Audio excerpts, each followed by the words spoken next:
এই মুহূৰ্তৰ time of আছামৰ দৰ্শকসকলক দি আছো এক গুৰুত্বপূৰ্ণ খবৰ। যোৰহাটৰ জেপিআৰ পথত সংঘটিত হৈছে এক ভয়ংকৰ অগ্নিকাণ্ডৰ ঘটনা। এজন জীৱন্তে অগ্নিদগ্ধ হোৱাৰ খবৰ আহি পৰিছে। পথটোৰ স্মৃতিগোপাল চিনেমা হলৰ সমীপত গেছ পৰিবাহী পাইপত সংঘটিত হৈছে এই অগ্নিকাণ্ডৰ ঘটনা।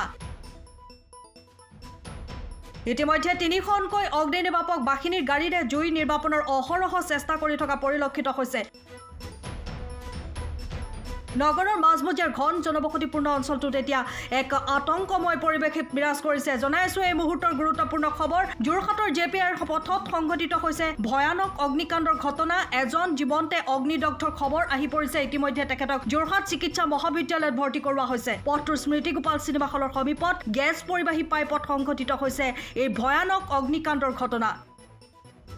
ইতিমধ্যে দেখা আছো তিনিখনকৈ অগ্নি নিৰ্বাপক বাহিনীৰ গাড়ীৰে অহৰহ জুই নিৰ্বাপনৰ চেষ্টা কৰি থকা দেখা গৈছে। যোৰহাটৰ জেপিআৰৰ দৃশ্য এয়া। যোৰহাট জেপিআৰ পথত এই ভয়ংকৰ অগ্নিকাণ্ডৰ ঘটনা সংঘটিত হৈছে। পথটোৰ স্মৃতিগোপাল চিনেমা হলৰ সমীপত গেছ পৰিবাহী পাইপত সংঘটিত হৈছে এই ভয়ানক অগ্নিকাণ্ডৰ ঘটনা। নগৰৰ মাজমজিয়াৰ ঘন জনবসতিপূৰ্ণ অঞ্চলটোত এতিয়া আতংকময় পৰিৱেশে বিৰাজ কৰিছে। জনাইছো এই মুহূৰ্তৰ গুৰুত্বপূৰ্ণ খবৰ। এজন জীৱন্তে অগ্নিদগ্ধ হোৱাৰ খবৰ আহি পৰিছে। তেখেতক যোৰহাট চিকিৎসা মহাবিদ্যালয়ত ভৰ্তি কৰোৱা হৈছে। যোৰহাটৰ জেপিআৰ পথত সংঘটিত হৈছে এই ভয়ানক অগ্নিকাণ্ডৰ ঘটনা।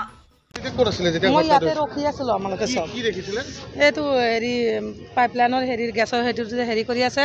ইয়াৰ পৰত কৰি জুই লাগি গ'লে, ল'ৰা এটা জ্বলি গ'লে। তাত বহি আছিলে, সেইটো লৈ মেলি এতিয়া চিভিলত গ'লে। তাক আমি ইমানটো গম নাপাওঁ। চিভিলত এতিয়া লৈ গ'লে তাক। পানী পাইপৰ কামটো কৰি আছিলে। গেছৰ লাইনতো আছে। ফুটি গ'লে পটত কৰি। আমি ইয়াত ৰখি আছো চব। এতিয়া চিভিলত লৈ গ'লে তাক, পুলিচে লৈ গ'লে চিভিলত। মুখখন পূৰা জ্বলি গ'লে।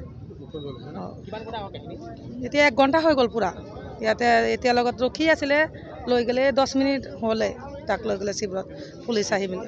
সময়ৰ খবৰ সময়ত পাবলৈ ফ'ল' কৰক টাইম অফ আছাম।